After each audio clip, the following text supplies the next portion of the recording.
আজ আমরা শুরু করছি অ্যালকিনস পার্ট 1। হাইড্রোকার্বন গুলোর মধ্যে অ্যালকেন আমরা অলরেডি শেষ করেছি। তো তার পরের পার্ট আমরা জানি 3 ধরনের হাইড্রোকার্বন হয়, অ্যালকেন, অ্যালকিন, অ্যালকাইন। তার মধ্যে অ্যালকেন আমরা শেষ করেছি। আজকে আমরা অ্যালকিন শুরু করব। হাইড্রোকার্বন বলতে বোঝায় যাদের মধ্যে কার্বন এবং হাইড্রোজেন থাকে। অর্গানিক মলিকিউল যাদের মধ্যে কার্বন এবং হাইড্রোজেন থাকে তারাই হচ্ছে হাইড্রোকার্বন। কার্বন এবং হাইড্রোজেন যদি জেনারেল ফর্মুলা CnH2n হয়, তাহলে তাদেরকে আমরা বলবো এরা হচ্ছে অ্যালকিন। সেই অ্যালকিন নিয়ে আমরা আজকে কথা বলবো, এবং আজকের এই লেকচারটা এটা ক্লাস 11-এর জন্য তো বটেই, এবং এছাড়াও নিট জেইর যে সিলেবাস আছে আমি তার থেকে কিছুই বাদ দেবো না। নিট জেইর সিলেবাস সমস্তটাই এই অ্যালকিনস পার্টের মধ্যে কভার করা হবে। অ্যালকিন পার্টের মধ্যে যতটা রয়েছে ক্লাস 11-এর সিলেবাসে কিছুটা রয়েছে, আর নিট জেইতে কিছু এক্সট্রা রয়েছে, সবগুলোই আমি এখানে কভার করব। বেশ, তো প্রথমে অ্যালকিনদের মধ্যে আমরা দেখব প্রথমে স্ট্রাকচার, তারপর অ্যালকিনদের নামকরণ, তারপর ওদের আইসোমারিজম, তারপর ওদের প্রিপারেশন। এর পরের পার্ট, সেকেন্ড পার্টে আমরা দেখব ওদের রিয়াকশন। প্রচুর রিয়াকশন আছে অ্যালকিনদের, এবং সেখান থেকে ঘুরিয়ে ফিরিয়ে অনেক টাইপের প্রশ্ন হয়। তো সবগুলো যতটা সম্ভব আমরা দেখব। বেশ, তো ফার্স্ট পার্ট শুরু করা যাক, স্ট্রাকচার।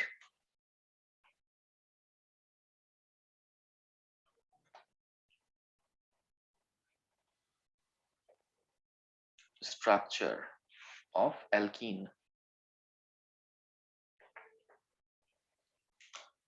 অ্যালকিনদের মধ্যে কার্বন কার্বন ডাবল বন্ড থাকে, কার্বন কার্বন ডাবল বন্ড থাকবে, এবং এখানে যে কোনো গ্রুপ এরকম থাকবে। যদি 4টে গ্রুপে হাইড্রোজেন হয় তাহলে তার নাম হয় ইথিলিন। তো আমরা এই ইথিলিনেরই বন্ডিং দেখবো, যে স্ট্রাকচার, ইথিলিনের স্ট্রাকচার কেমন, এবং সেখানে বন্ডিংটা কিভাবে হচ্ছে ইথিলিনের মধ্যে। ইথিলিন একটা অ্যালকাইন আমি কি করে বুঝছি?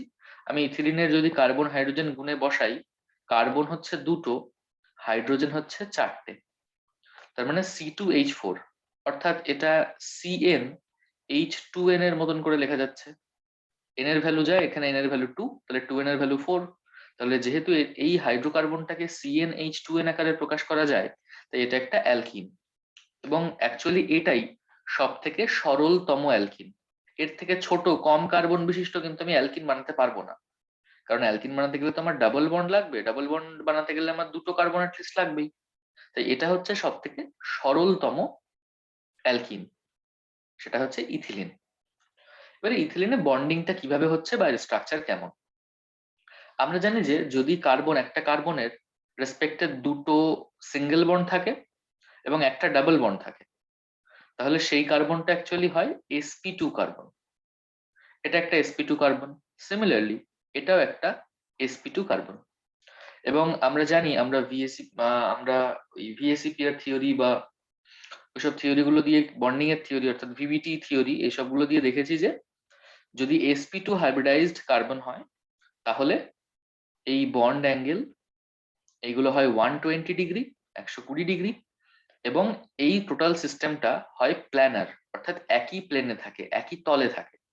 তার মানে এই হাইড্রোজেন, কার্বন এবং এই হাইড্রোজেন এরা সব একই তলে আছে, একই তলে আছে। অন্যদিকে এটাও যেহেতু sp2, তার মানে এইগুলো একই তলে আছে, অর্থাৎ ইথিলিন টোটাল মলিকিউলটা যেন একই তলে আছে। আমি যদি এরকম একটা তল আঁকি, এরকম একটা প্লেন, এরকম একটা তল আঁকি, এবং এই তলের উপরেই সেই carbon, hydrogen, hydrogen, double bond, carbon, hydrogen, hydrogen এরকম একই তলে আছে। এমন না যে হাইড্রোজেনটা, যে তল থেকে এরকম নিচের দিকে এখানে হাইড্রোজেন আছে, উপরের দিকে এরকম হাইড্রোজেন আছে, এরকম না, একই তলে আছে। বেশ, এটুকু হলো। এবার এর স্ট্রাকচার তো আমরা বুঝলাম যে স্ট্রাকচার অ্যাকচুয়ালি এটার প্ল্যানার স্ট্রাকচার। কিন্তু এই যে অ্যালকিনের মধ্যে যে ডাবল বন্ড আছে, সিঙ্গেল বন্ড আছে, এই বন্ডিং গুলো কিভাবে হচ্ছে সেটা আমরা দেখবো। আমরা এখানে দেখছি যে কার্বন হচ্ছে sp2, ভালো কথা। এর বন্ডিংটা এরকম, একটা কার্বন আর একটা কার্বন, ওদের মধ্যে 2টো বন্ড আছে, double bond, C double bond C. তার মানে একটা সিগমা, একটা পাই, ধরে নিলাম এইটা হচ্ছে সিগমা বন্ড। সিগমা বন্ড আমরা জানি হেড অন ওভারল্যাপ হয়, মুখোমুখি ওভারল্যাপ হয়। এটা হচ্ছে সিগমা বন্ড, এটা হচ্ছে সিগমা বন্ড, যে অরবিটালটা দিয়ে সিগমা বন্ড হয়েছে এটা হচ্ছে এটা। অন্যদিকে পাই বন্ড হচ্ছে পাশাপাশি ওভারল্যাপ হয়ে হয়। এই এই একটা পি অরবিটাল, এই একটা পি অরবিটাল, এরা একজন অন্যজনের প্যারালাল, এই পাশাপাশি ওভারল্যাপ হয়ে, এই পাশাপাশি সাইডে সাইডে ওভারল্যাপ হয়ে যে বন্ডটা হয় সেটা হচ্ছে পাই বন্ড, আর এটা হচ্ছে সিগমা বন্ড। এবার হাইড্রোজেন, এবার প্রত্যেকটা কার্বনে দুটো করে হাইড্রোজেন আছে, এই একটা, এই একটা, এই একটা, এই একটা। এই যে ডাবল বন্ড হলো সি ডাবল বন্ড সি, এটা কিন্তু একটা sp2 বন্ড, যেহেতু sp2 কার্বন দিয়ে তৈরি হয়েছে। তেমনি এই কার্বনের সঙ্গে যে হাইড্রোজেন গুলো আছে এটাও কিন্তু sp2 বন্ড, যেহেতু sp2 কার্বন থেকে এসছে। তাই এখানে যে বন্ডটা আমরা ইউজ করব সেটা হচ্ছে sp2, মানে কার্বনের একটা অরবিটাল, অন্যদিকে এর সঙ্গে হাইড্রোজেন জুড়বে। হাইড্রোজেন তো আমরা জানি হাইড্রোজেনের একটা ইলেকট্রন থাকে, হাইড্রোজেনের একটা ইলেকট্রন থাকে, সেটা থাকে 1s এ, এবং s অরবিটাল হচ্ছে স্ফেরিক্যাল, সেজন্য হাইড্রোজেনের বন্ডিংটা এইভাবে হবে। তাহলে এই যে সিগমা বন্ডটা হলো এটাও কার্বনের sp2 হাইব্রিড অরবিটাল ইউজ করে হয়েছে। অন্যদিকে আরেকটা হাইড্রোজেন স্ফেরিক্যাল, আরেকটা হাইড্রোজেন এরকম আছে, এর একটা সিগমা বন্ড হলো, এইখানে আরেকটা হাইড্রোজেন, একটা সিগমা বন্ড হলো, এখানে আরেকটা হাইড্রোজেন, এটা একটা সিগমা বন্ড হলো। এইখানে এই অরবিটালটা তো কার্বনের sp2 হাইব্রিড অরবিটাল, আর এটা হচ্ছে s অরবিটাল। তার মানে এখানে এই যে বন্ডিংটা হলো, এই যে বন্ডটা হলো, সেটা অ্যাকচুয়ালি sp2 কার্বন, কার্বনের sp2 হাইব্রিড অরবিটাল এবং 1s অরবিটাল অফ হাইড্রোজেন, এটা দিয়ে যে বন্ডটা হলো সেটাই সিগমা বন্ড। এটাও তাই, এটাও তাই, এই বন্ডটাও তাই। অন্যদিকে এইটা, এই যে বন্ডটা হলো, এই কার্বনটা sp2, তার sp2 অরবিটাল ইউজ হয়েছে, এই কার্বনটাও তো sp2, তার sp2 অরবিটাল ইউজ হয়েছে, তাই এই বন্ডটাকে আমি বলবো এটা sp2 sp2 সিগমা বন্ড, আর এটা পাই বন্ড। তো এভাবেই মোটামুটি এই বন্ডিংটাকে ব্যাখ্যা করা যায়। এই যে বন্ড লেন্থ, কার্বন কার্বন যদি সিঙ্গেল বন্ড হতো তাহলে তার বন্ড লেন্থ হতো 154 পিকোমিটার। এই ডাটাগুলো অনেক সময় কাজে লাগে, এটা মনে রাখার চেষ্টা করিস। আর সি ডাবল বন্ড সি, যেহেতু সিঙ্গেল বন্ড থেকে ডাবল বন্ড ছোট হয় তাই এর বন্ড লেন্থ কম হবে, সেটা অ্যাকচুয়ালি 134 পিকোমিটার। বেশ, এই যে ডাবল বন্ড এখানে রয়েছে অ্যালকিনদের মধ্যে, ডাবল বন্ডের মধ্যে একটা সিগমা, একটা সিগমা, একটা পাই, এর মধ্যে পাই বন্ডটা হচ্ছে উইক বন্ড, সব থেকে দুর্বল বন্ড হচ্ছে পাই বন্ড। তাই বেশিরভাগ রিয়াকশনে আমরা দেখব এই পাই বন্ড ভেঙে যাচ্ছে আগে রিয়াকশনে, যেহেতু এটা একটা উইক বন্ড। উইক বন্ড কেন? কারণ পাই বন্ড তৈরি হয়েছে সাইড বাই সাইড ওভারল্যাপ হয়ে, হেড অন ওভারল্যাপ হয়ে হয়নি। হেড অন ওভারল্যাপ হলে এই বন্ডটা অনেক বেশি স্ট্রং হয়, এটা হচ্ছে সিগমা বন্ড, তাই সিগমা বন্ড বেশি স্ট্রং, পাই বন্ড উইক। তাই রিয়াকশনের সময় পাই বন্ডে জেনারেলি আগে ব্রেক হয়। তো এইভাবে আমরা ইথিলিন মলিকিউলের স্ট্রাকচার দেখলাম, এবং যে কোনো অ্যালকিনের স্ট্রাকচারই এইভাবে আমরা ব্যাখ্যা করতে পারি। তাহলে আমাদের স্ট্রাকচার হলো। নেক্সট রয়েছে নোমেনক্লেচার, অ্যালকিনদের নামকরণ কিভাবে করব। আইইউপিএসি নোমেনক্লেচার চ্যাপ্টারে অনেকটাই পড়া হয়েছে, মানে অ্যালকিনের যে নোমেনক্লেচার, এখানে আমরা অল্প যেটুকু প্রয়োজন, কিছু কিছু কমন নাম আমাদের প্রয়োজন হবে সেগুলো আমরা একটু দেখে নেব। নোমেনক্লেচার মানে নামকরণ।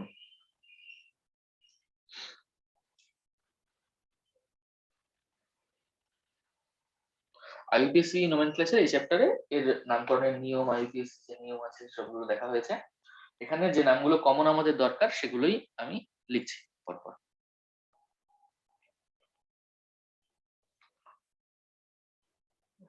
CH2 ডবল বন্ড CH2, এর নাম তো ইথিলিন আমরা দেখলাম। ETHYLENE ethylene. যদি এমন হয় CH3, CH মানে এর একটা হাইড্রোজেন সরিয়ে মনে মনে আমি যদি একটা CH3 বসিয়ে দিই, তাহলে CH3 CH double bond CH2, এর নাম হবে প্রোপিন। আইপিএসি নাম বলে প্রোপ 1ইন। তেমনি CH3, এই CH3 এর একটা হাইড্রোজেন সরিয়ে আবার যদি একটা CH3 বসিয়ে দিই, CH3 CH2 CH double bond CH2, এটা হচ্ছে বিউটিন বা বিউট 1ইন, বিউট 1ইন। যদি ডাবল বন্ডটা এই পাশে না হয়ে এ পাশে হতো, এটা তো 1 2 3 4, এই 1 এর পর ডাবল বন্ড রয়েছে বলে বিউট 1ইন বা বিউটিন বলছি, কিন্তু ডাবল বন্ডটা যদি মাঝখানে থাকতো CH3 CH double bond CH CH3 1 2 3 4, এটাকে বলতাম বিউট 2ইন বা 2 বিউটিন। বেশ, যদি এরকম হতো CH2 double bond CH CH double bond CH2, এটা যদি এরকম ডায়াগ্রাম হিসেবে লিখি, এরকম লাইন ডায়াগ্রাম দিয়ে এরকম CH2 double bond CH CH double bond CH2, তাহলে এটা 1 2 3 4, এর নাম হতো, যেহেতু ডাইইন আছে, দুটো ইন আছে, তাই এর নাম হতো বিউটা। যদি দুটো ইন থাকে শুধু বিউট না, কিন্তু বিউটা, বিউটা 1,3, যেহেতু 1 এর পর ডাবল বন্ড আছে আর 3 এর পর ডাবল বন্ড আছে, বিউটা 1,3 ডাইইন, DIENE বা 1,3 বিউটাডাইন, বিউটাডাইন। সেরকম এইভাবে নামকরণ করতে পারি আমরা। কিছু কমন নাম দেখে নিই। যদি বেনজিন রিং থাকে, উপরে CH ডাবল বন্ড CH2 থাকে, এটা একটা অ্যালকিন, এর নাম হবে, এর কমন নাম হচ্ছে স্টাইরিন। বেশ, কিছু গ্রুপের নাম, গ্রুপ নেম, যেগুলো আমাদের কাজে লাগবে। যেমন CH3 হচ্ছে মিথাইল, C2H5 হচ্ছে ইথাইল গ্রুপ। তেমনই যদি CH ডাবল বন্ড CH2, এই গ্রুপটা যদি থাকে কোথাও, এর নাম হচ্ছে vinyl. CH2 CH double bond CH2 যদি থাকে, এর নাম হচ্ছে অ্যালাইল। এগুলো কিভাবে ইউজ হয় এই নামগুলো একটু দেখিয়ে দিই। ধরা যাক এইখানে একটা ক্লোরিন জুড়ে আছে, ঠিক এই পজিশনে একটা ক্লোরিন জুড়ে আছে, তাহলে স্ট্রাকচারটা কেমন হবে? Chlorine CH double bond CH2, তাহলে যেহেতু এই পার্টটা হচ্ছে ভিনাইল গ্রুপ আর এটা ক্লোরিন, তাই এর নাম হবে actually vinyl chloride. Vinyl chloride, এই পার্টটুকু ভিনাইল, এটা ক্লোরাইড।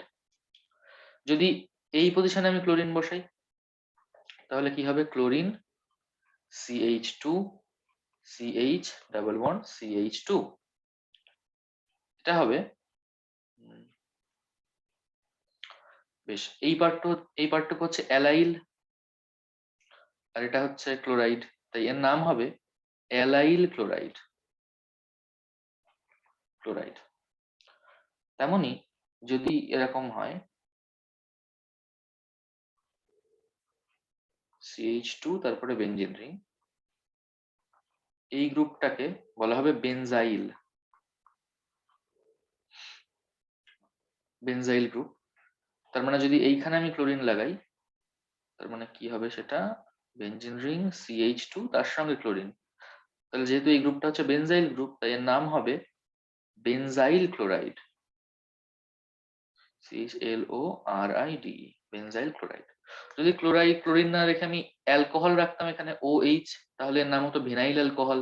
এখানে OH রাখলে হতো অ্যালাইল অ্যালকোহল, এখানে OH রাখলে হতো বেনজাইল অ্যালকোহল। এই মোটামুটি আমাদের নোমেনক্লেচার হলো। এরপর কি ছিল আমাদের? আইসোমেরিজম। দেখা যাক আইসোমেরিজম।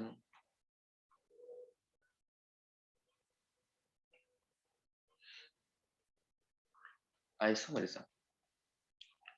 অ্যালকিনদের মধ্যে কোন টাইপের আইসোমেরিজম দেখা যায়?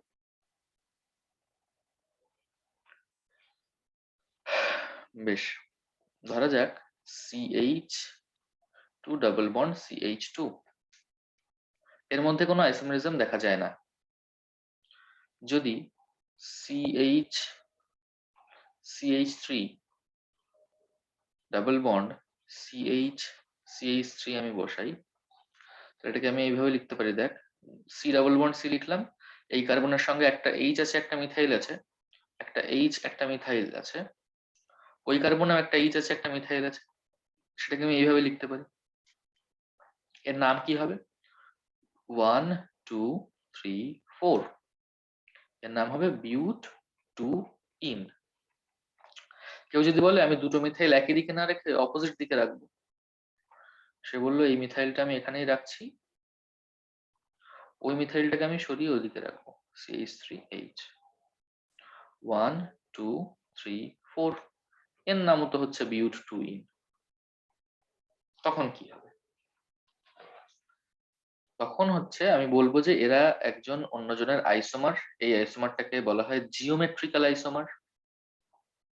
জিওমেট্রিক্যাল আইসোমার এরা একজন অন্যজনের, এবং দুটো গ্রুপ, এই মিথাইল মিথাইল এই দুটো একই দিকে আছে, তাই এটাকে বলবো এটা সিস বিউট 2 ইন। দুটো যখন অপোজিট দিকে থাকবে সেটাকে আমি বলবো ট্রান্স বিউট 2 ইন। সিসটাকেই বলা হয় অন্যভাবে জেড বলা হয়, জেড বিউট 2 ইন। ট্রান্সটাকে ট্রান্স না বলে ই বলা যেতে পারে, ই বিউট 2 ইন। জেড মানে সিস, ই মানে ট্রান্স। এবং এই সিস ট্রান্স এর উপর আমার ইউটিউবে একটা ভিডিও রয়েছে, আমি এটা দিয়ে দেবো, এটা একবার একটু দেখে নিবি। সিস ট্রান্স এর উপর এক্সারসাইজও দেওয়া আছে সেখানে অনেক, এই বিষয়ে ক্ল্যারিটি চলে আসবে। আরো কিছু দেখা যাক এরকম isomerism. C double bond C, দুটো হাইড্রোজেন, এপাশেও দুটো হাইড্রোজেন, এপাশেও দুটো হাইড্রোজেন।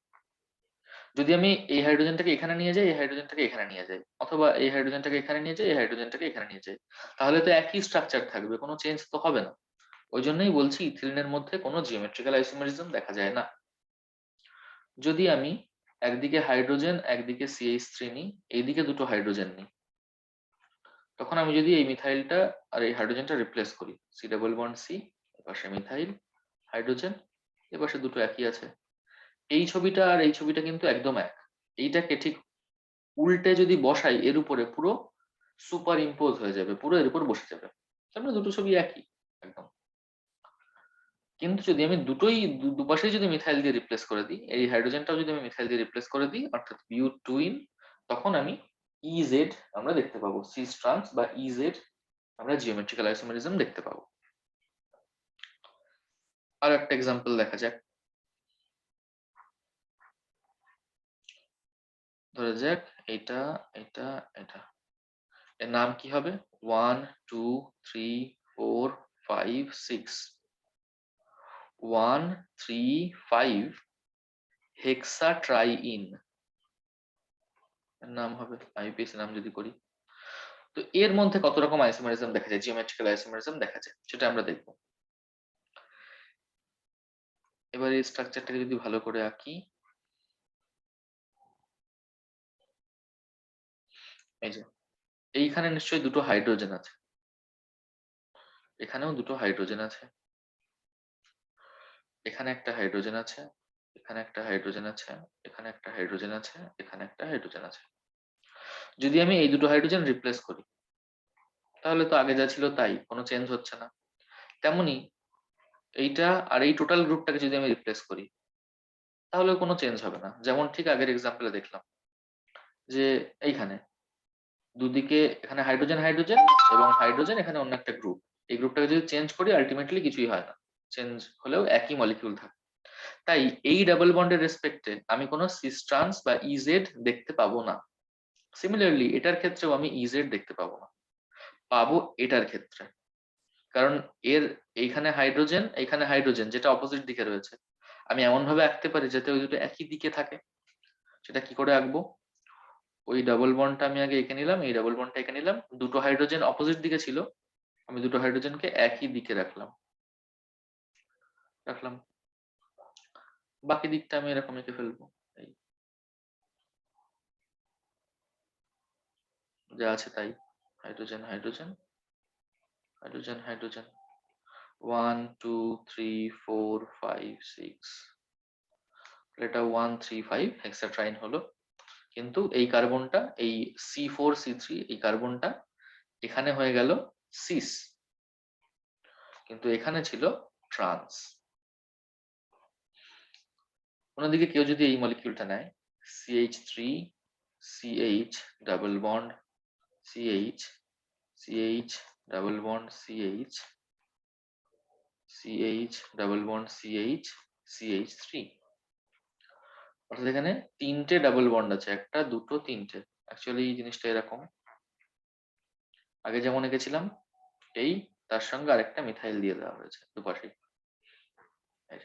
তাহলে এর কতগুলো আইসোমার? এর কিন্তু এবার অনেকগুলো আইসোমার হবে। এখন এই যে ডাবল বন্ড আছে এই সেন্টারে, যদি আমি এই মিথাইল আর এই হাইড্রোজেন এটাকে যদি এক্সচেঞ্জ করি তাহলে অন্য মলিকিউল তৈরি হবে।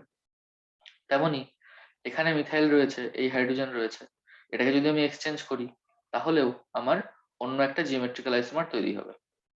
তাহলে এখন আমি এর ক্ষেত্রেও আমি ইজেড করতে পারি সিস ট্রান্স, এর ক্ষেত্রেও ইজেড করতে পারি, এর ক্ষেত্রেও ইজেড করতে পারি, এভাবেই। তো এইভাবে এর আইসোমারিজম আমরা আঁকতে পারি। তো এখানে যদি বলে যে এর কতগুলো টোটাল জিওমেট্রিক্যাল আইসোমার পসিবল, তাহলে আমাদের পরপর এরকম করে দেখতে হবে। আমি হতে পারে প্রথম যে ডাবল বন্ডটা সেটা আমি ই নিয়েছি, মাঝখানেরটাও ই নিয়েছি, এপাশেরটাও ই নিয়েছি, তিনটেই ই, যেটা আঁকা রয়েছে অ্যাকচুয়ালি সেটাই তিনটেই ই। এরপর হতে পারে আমি এইটা ই না নিয়ে এটা জেড নিলাম, মাঝখানেরটা আমি সেম রাখছি, এটা জেড নিলাম, হতে পারে মাঝখানেরটাই ই রেখে এটা একটা জেড এবং একটা ই নিতে পারি। অন্যদিকে মাঝখানেরটা রেখে এই দিকেরটা ই এদিকেরটা জেড নিতে পারি, মাঝখানেরটা ই রাখছি সবগুলোই। কিন্তু দেখা যাবে যে এটা একটা ঠিক আছে, এটা একটা ঠিক আছে, কিন্তু এই দুটো আবার একই। কি করে আমি আঁকি? জেড ই ই, এটা আমি আঁকি, দেখা যাক আঁকতে পারি কিনা।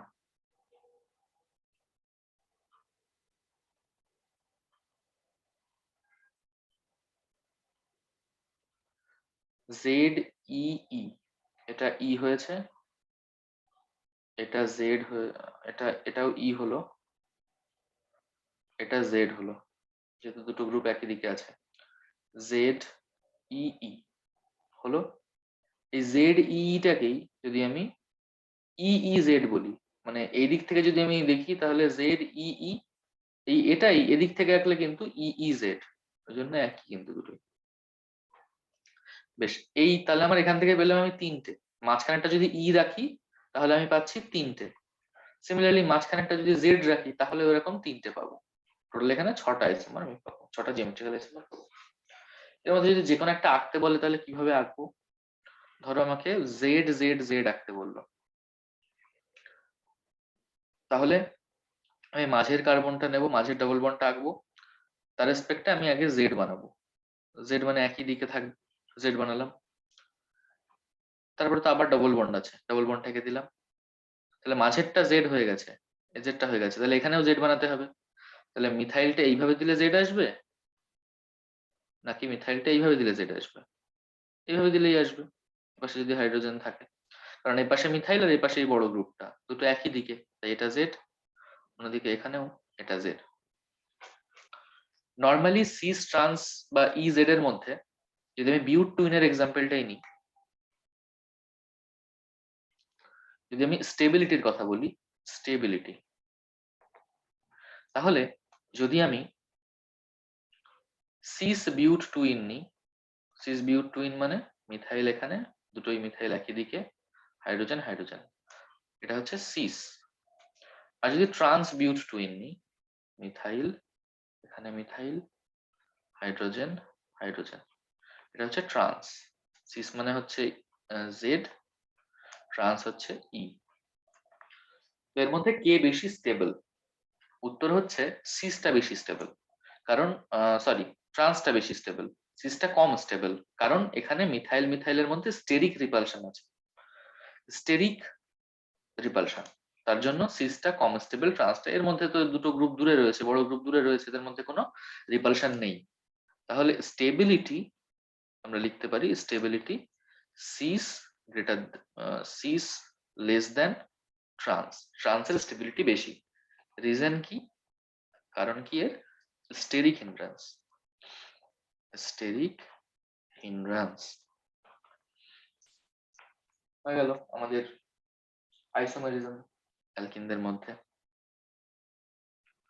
তো ফার্স্ট পার্টের লাস্ট টপিক এবার, সেটা হচ্ছে preparation of alkene. Preparation of alkene, অ্যালকিনদের প্রিপারেশন কি করে করব? অনেক প্রসেস আছে। প্রথম প্রসেস, 1 নম্বর প্রসেস, ফ্রম অ্যালকিল হ্যালাইড।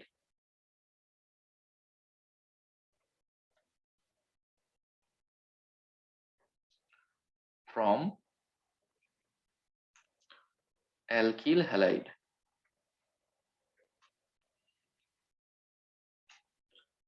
মিটিংটা বোধ হয় 10 মিনিটের মধ্যে, এই যে কাউন্টডাউন দেখাচ্ছে, শেষ হয়ে যাবে। দুটো ডিভাইস থেকে জয়েন করেছিস বলে। ঠিক আছে, দেখা যাক এর মধ্যে যেটুকু হয়। অ্যালকিল হ্যালাইড থেকে কি করে আমরা অ্যালকিন তৈরি করব? যে কোনো একটা অ্যালকিল হ্যালাইড আমি নিচ্ছি, CH3 CH2 CH2 Cl।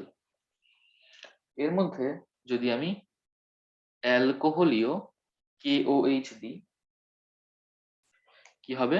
Product লেখার সময় মনে মনে আমি এরকম করব, CH2 টা এরকম খুলে লিখলাম, CH আর H। এই ক্লোরিনের যে পাশের কার্বন, সেটাকে আমি বলবো আলফা কার্বন, এটাকে বলবো বিটা কার্বন। মনে মনে আমি আলফা এবং বিটা থেকে, এখান থেকে H বের করে দেবো, এখান থেকে Cl বের করে দেবো। মনে মনে আমি যেন HCl বের করে দেবো। ঠিক আছে, কিন্তু HCl বেরোবে না, অ্যাকচুয়ালি KCl হয়ে বেরোয়। কিন্তু আমি প্রোডাক্ট লেখার জন্য এভাবে করতে পারি, CH3 CH CH2, আর এই বন্ডটা সরে গেল, এই বন্ডটাও সরে গেল, তার মানে মাঝখানে একটা আমার ডাবল বন্ড পড়বে। এটাই হচ্ছে আমার প্রোডাক্ট। প্রোডাক্টের নাম হচ্ছে প্রোপিন। এইভাবে আমরা করতে পারি। এই রিঅ্যাকশনটাকে এরকম বলা হয় যে বিটা এলিমিনেশন। Beta elimination. কেন বিটা এলিমিনেশন? কারণ এই ক্লোরিন, আলফা পজিশনের ক্লোরিন এবং বিটা পজিশন থেকে হাইড্রোজেন এলিমিনেট হয়ে যাচ্ছে এখান থেকে, তো এটাকে বিটা এলিমিনেশন বলা যায়। এখানে যে অ্যালকিল হ্যালাইডটা রয়েছে, এই ক্লোরিনটা যে কার্বনের সঙ্গে জুড়ে আছে, সেই কার্বন জাস্ট অন্য একটা কার্বনের সঙ্গে জুড়ে আছে, তাই এটা একটা 1 ডিগ্রি অ্যালকিল হ্যালাইড। সিমিলারলি যদি এরকম হতো, CCl, এখানে CH3 আছে, এখানে CH3 আছে, এখানে CH2 আছে, এখানে CH3 আছে, তাহলে এই ক্লোরিন যে কার্বনে আছে সেই কার্বন অন্য 3টে কার্বনের সঙ্গে জুড়ে আছে, তো এটাকে আমি বলবো এটা একটা 3 ডিগ্রি অ্যালকিল হ্যালাইড। এই যে রিঅ্যাকশন আমরা করলাম, অ্যালকিল হ্যালাইড থেকে অ্যালকিন প্রস্তুত করলাম, এই রিঅ্যাকশনের রেট 3 ডিগ্রি অ্যালকিল হ্যালাইডে সব থেকে বেশি হয়, তারপরে 2 ডিগ্রি, তারপর 1 ডিগ্রি। যদি রেট কম্পেয়ার করে যে 3টে অ্যালকিল হ্যালাইড দিয়ে দিল, তাহলে কোনটার ক্ষেত্রে এই রিঅ্যাকশনের রেটটা সব থেকে ভালো হবে? তাহলে 3 ডিগ্রিটা সব থেকে ভালো হবে, 2 ডিগ্রি, তারপর 1 ডিগ্রি। বেশ, হলো।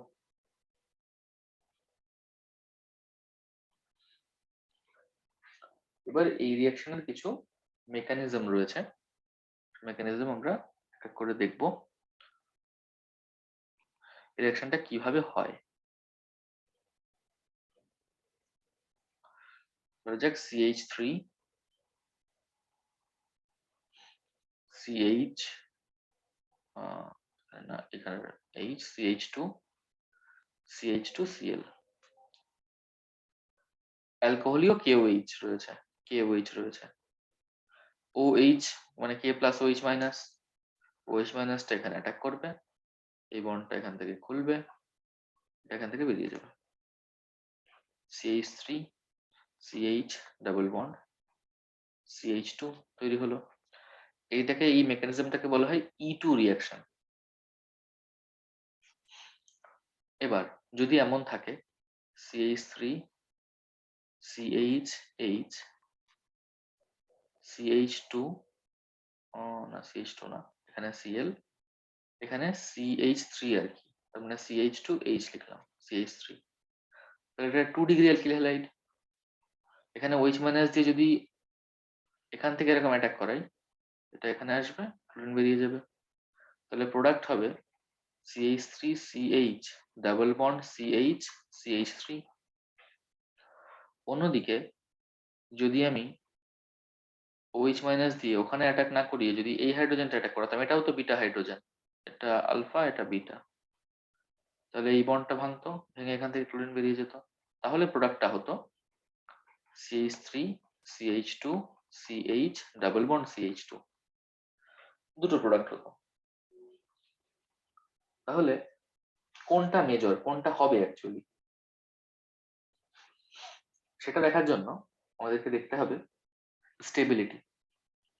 আমরা যখন হাইপার কনজুগেশন পড়েছিলাম তখন আমরা স্টেবিলিটির কথা বলেছিলাম। এই ডাবল বন্ডের রেসপেক্টে এই পাশের কার্বন হচ্ছে, এটা হচ্ছে আলফা কার্বন, আলফা কার্বন, তার মানে এখানে টোটাল তিনটে আর তিনটে 6টা আলফা হাইড্রোজেন আছে। কিন্তু এক্ষেত্রে এই ডাবল বন্ডের পাশে এটাই হচ্ছে আলফা কার্বন, এখানে দুটো আলফা হাইড্রোজেন আছে। যত আলফা হাইড্রোজেন বেশি থাকে তত হাইপার কনজুগেশন বেশি হয়, তত স্টেবিলিটি বেশি হয়, তার মানে এটা বেশি স্টেবল। তাই এখানে এটাই হচ্ছে মেজর প্রোডাক্ট। অন্যদিকে মেজর প্রোডাক্ট যখন বলছি, এটা তো বিউট টুইন, বিউট টুইনের মধ্যে তো আবার দুই রকম হয়, একটা ট্রান্স বিউট টুইন, একটা সিস বিউট টুইন। তাহলে এই বিউট টুইন টোটাল এখানে তিনটে প্রোডাক্ট তৈরি হয়েছে, এই দুটো আর এইটা। এইটার থেকে এই দুটো তো বেশি স্টেবল হবে, অর্থাৎ এই দুটো বেশি তৈরি হবে। এই দুটোর মধ্যেও যেহেতু ট্রান্সটা মোর স্টেবল, তাই ট্রান্সটা বেশি পরিমাণে তৈরি হবে, এটা হচ্ছে মেজর প্রোডাক্ট। হলো, যেটা বেশি স্টেবল সেটাকে বলা হয় হফম্যান প্রোডাক্ট।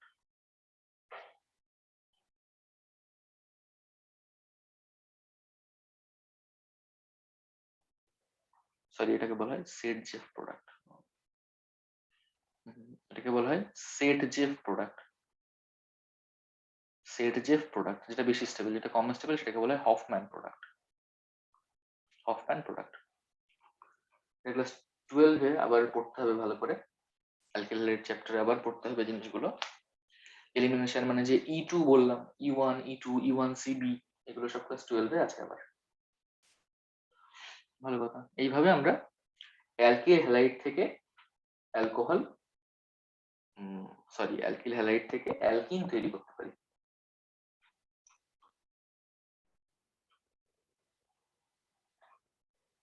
এবার